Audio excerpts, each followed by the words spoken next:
मुझे अभी पीएम किसान सम्मान निधि की 18वीं किस्त जारी करने का अवसर मिला है। देश के 9.5 करोड़ किसानों के खातों में आज 20,000 करोड़ रुपए ट्रांसफर किए गए हैं। महाराष्ट्र की डबल इंजन की सरकार तो यहां के किसानों को डबल फायदा पहुंचा रही है। नमो शेतकारी महासम्मान योजना के तहत महाराष्ट्र के 90 लाख से ज्यादा किसानों को करीब 1900 करोड़ रुपए दिए गए हैं। आज कृषि, पशुपालन और किसान उत्पाद संघ एफपीओ से जुड़े सैकड़ों करोड़ रुपए के प्रोजेक्ट भी जनता को समर्पित किए गए हैं।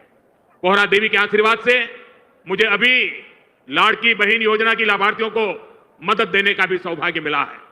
ये योजना नारी शक्ति का सामर्थ्य बढ़ा रही है। मैं महाराष्ट्र के भाई बहनों को, देश के सभी किसान भाई बहनों को हार्दिक बधाई देता हूं। साथियों, आज यहां आने से पहले मुझे आज हमारी सरकार का हर निर्णय, हर नीति विकसित भारत को समर्पित है और विकसित भारत का बहुत बड़ा आधार हमारे किसान हैं। किसानों को सशक्त बनाने की दिशा में आज कई बड़े कदम उठाए गए हैं। आज 9,200 किसान उत्पाद संघ एफपीओ देश को समर्पित किए गए हैं। अभी कृषि के लिए कई इंफ्रास्ट्रक्चर प्रोजेक्ट का भी लोकार्पण हुआ है। इनसे कृषि उत्पादों के स्टोरेज, प्रोसेसिंग और प्रबंधन की क्षमता बढ़ेगी। ये सारे प्रयास किसानों की आय बढ़ाने में मदद करेंगे। वैसे यहां महाराष्ट्र में तो किसानों को एनडीए सरकार में डबल फायदा हो रहा है। एकनाथ जी शिंदे की सरकार ने किसानों का बिजली बिल भी 0 कर दिया है। आमच्या शेतकऱ्यांना विजेचे बिल मिळत आहेत, त्यावर शून्य लिहिलेले आहे ना। साथियों, महाराष्ट्र के किसानों ने, विदर्भ के किसानों ने कई दशकों तक बड़े संकटों का सामना किया है।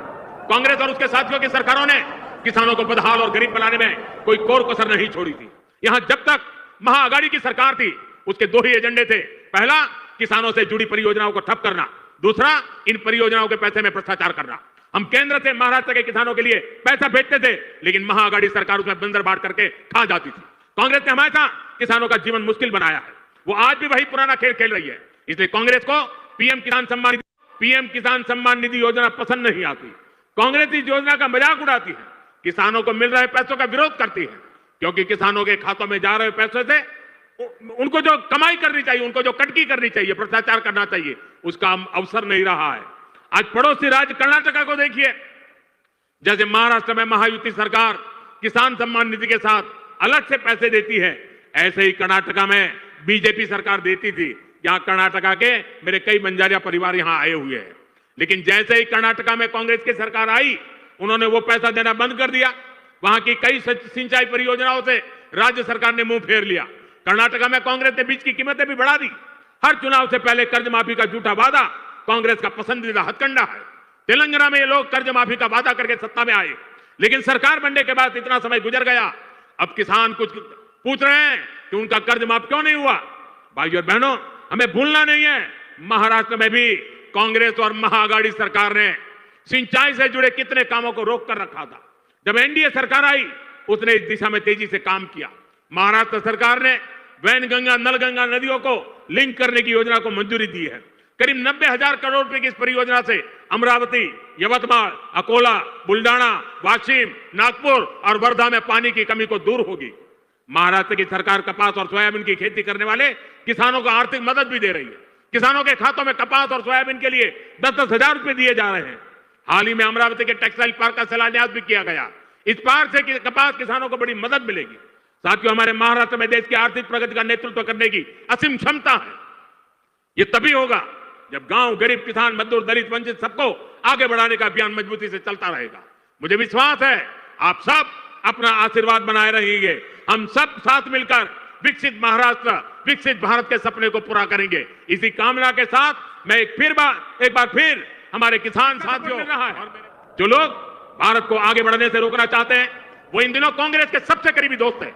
इसलिए समय एक होने का है। हमारी एकता ही देश को बचाएगी। भाइयों और बहनों, मैं महाराष्ट्र के लोगों को कांग्रेस की एक और करतूत बताना चाहता हूं। आपने खबरों में देखा होगा, अभी दिल्ली में हजारों करोड़ रुपए का, और मैं आप सबसे आग्रह करता हूं, ये जो मंच पर बैठे हैं उनको भी आग्रह करता हूं कि आज जाने से पहले ये बंजारा विरासत संग्रहालय देख करके ही जाना। बंजारा विरासत संग्रहालय देख करके ही जाना। मैं देवेंद्र जी को बधाई देता हूं। इन्होंने पहली सरकार के समय जो संकल्पना की और इसने उत्तम तरीके से आज मैंने इसको बना हुआ देखा, मन को बहुत ही संतोष हुआ, आनंद हुआ। और मैं तो आपसे आग्रह करूंगा, आप तो देखें, आपके पूरे परिवार को बाद में समय निकाल करके इसे देखने के लिए जरूर भेजें। मैं अभी कोहरा देवी में बंजारा समुदाय के भी कुछ महानुभावों से मिलकर के आया। इस म्यूजियम के जरिए उनकी विरासत को जो पहचान मिली है, उसका संतोष और गर्व का भाव उनके चेहरों पर था। मैं आप सभी को बंजारा विरासत म्यूजियम की बधाई देता हूं। साथियों, जिसको किसी ने नहीं पूछा उसको मोदी पूजता है। हमारे बंजारा समाज ने भारत के सामाजिक जीवन में, भारत की निर्माण यात्रा में बहुत बड़ी भूमिका निभाई है।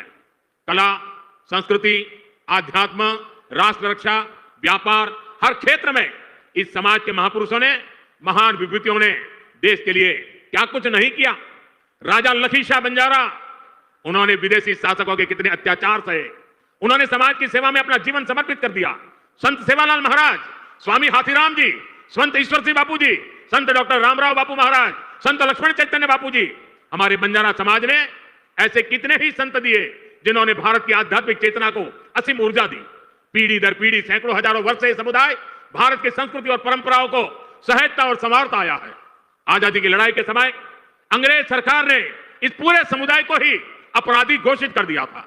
लेकिन भाइयों बहनों, आजादी के बाद ये देश की जिम्मेदारी थी कि बंजारा समाज की चिंता करे, उन्हें सही सम्मान दे। और उस समय कांग्रेस की सरकारों ने क्या किया? कांग्रेस की नीतियों ने इस समाज को मुख्य धारा से काट कर रखा। आजादी के बाद कांग्रेस पार्टी पर जिस परिवार ने कब्जा किया, उसकी सोच शुरू से ही विदेशी रही है। अंग्रेजी हुकूमत की तरह ही ये कांग्रेसी परिवार भी दलित, पिछड़ा, आदिवासियों को अपने बराबर नहीं मानते। इन्हें लगता है अपनी नीतियों से वंचित समाज को आगे बढ़ाना चाहती है, जबकि कांग्रेस सिर्फ लूटना जानती है। कांग्रेस गरीब को गरीब बनाकर रखना चाहती है। कमजोर और गरीब भारत कांग्रेस को, उसकी राजनीति को बहुत सूट करता है। इसलिए आप सभी को कांग्रेस से बहुत सावधान रहना है। आज कांग्रेस को पूरी तरह से अर्बन नक्सल का गिरोह चला रहा है। कांग्रेस को लगता है कि अगर सब एक हो गए तो देश को बांटने का उनका एजेंडा फेल हो जाएगा। इसलिए हमें आपस में लड़वाना चाहते हैं। पूरा देश देख रहा है कांग्रेस के खतरनाक एजेंडों को विकास सपोर्ट, किसका सपोर्ट मिल रहा है? जो लोग भारत को आगे बढ़ने से रोकना चाहते हैं, वो इन दिनों कांग्रेस के सबसे करीबी दोस्त हैं। इसलिए समय एक होने का है। हमारी एकता ही देश को बचाएगी। भाइयों और बहनों, मैं महाराष्ट्र के लोगों को कांग्रेस की एक और करतूत बताना चाहता हूं। आपने खबरों में देखा होगा, अभी दिल्ली में हजारों करोड़ रुपए का ड्रग्स पकड़ा गया। और देखिए दुख की बात, इस ड्रग्स रैकेट का मुख्य सरगना कौन निकला? कांग्रेस का एक नेता उसका मुख्य सरगना निकला। कांग्रेस युवाओं को नशे की लत में धकेलकर उस पैसे से चुनाव लड़ना और जीतना चाहती है। हमें इस खतरे से सावधान रहना है और दूसरों को भी सावधान करना है। हमें साथ मिलकर ये लड़ाई जीतनी होगी। साथियों, आज हमारी सरकार का हर निर्णय, हर नीति विकसित भारत को समर्पित है। और विकसित भारत का बहुत बड़ा आधार हमारे किसान हैं। किसानों को सशक्त बनाने की दिशा में आज कई बड़े कदम उठाए गए हैं। आज 9200 किसान उत्पाद संघ एफपीओ देश को समर्पित किए गए हैं। अभी कृषि के लिए कई इंफ्रास्ट्रक्चर प्रोजेक्ट का भी लोकार्पण हुआ है। इनसे कृषि उत्पादों के स्टोरेज, प्रोसेसिंग और प्रबंधन की क्षमता बढ़ेगी। ये सारे प्रयास किसानों की आय बढ़ाने में मदद करेंगे। वैसे यहां महाराष्ट्र में तो किसानों को एनडीए सरकार में डबल फायदा हो रहा है। एकनाथ जी शिंदे की सरकार ने किसानों का बिजली बिल भी जीरो कर दिया है। आमच्या शेतकऱ्यांना विजेचे बिल मिळत आहेत, त्यावर शून्य लिहिलेले आहे ना साथियों।